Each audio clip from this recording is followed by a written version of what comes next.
In this video, I'm going to share with you some tips and tricks on how to add some color into your eye makeup looks. So let's get started. The first thing that you should try is applying concealer, foundation, or an eyeshadow primer onto the lids. Not only will this give the eyeshadow something to hold on to, but it will also help to disguise any natural discoloration on the lid, which will actually help the color of your eyeshadows show up a little bit more. Now the main parts of the eye are the lid area. This is what you can see when your eyes are closed. The crease area, where the lid creases into the eye when the eyes are open, and often refers to any area above this, but just stopping underneath the brow bone. For color, however, I split the lid into 3 sections: an inner corner, a middle, and an outer corner.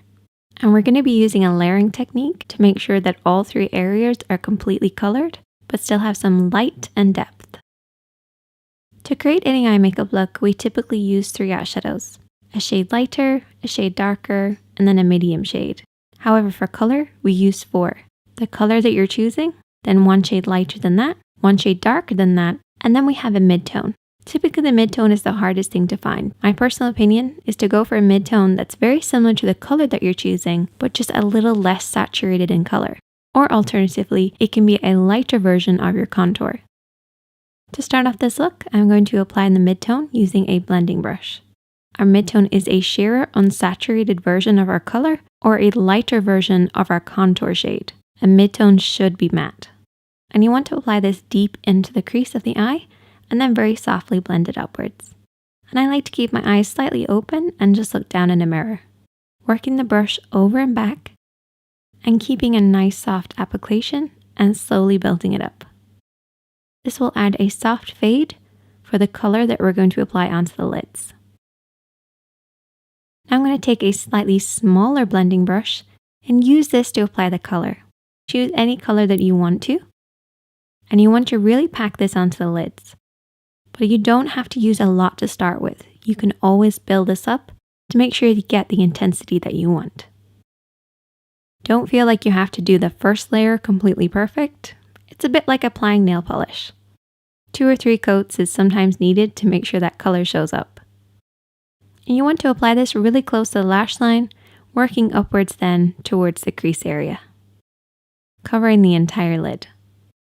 Make sure as you get to the crease area, there's not too much on the brush so you get that soft fade.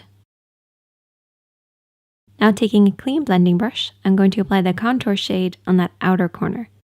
Try and keep this just on the outer corner to start with, really packing it on the outer third, and then very softly sweeping out the edges. The reason we cover the entire lid with the color and then layered this over the outer edge is just to make sure that everything works really well together. You're going to have a little bit of that color on the lid shining through underneath your contour. So it's a great way to make sure that everything's going to work really well together. Now taking a flat brush, we're going to apply the lighter highlighter shade. In this regard, I went for a very pale color with a slight pinky purple undertone. It's just going to make sure that it works really well with the colors that we've already applied. We're going to apply this really close to that tear duct area and then very gently sweep it, covering the inner third of the lid. And then there you go. Add some liner, lashes, and mascara, and you're good to go. If you have any questions, I am always here to help. Check out the other videos on the screen, and if you need some help picking out your mid-tone, particularly when you're using color, let me know in the comment section. I'll see you in the next one. Hit that like button.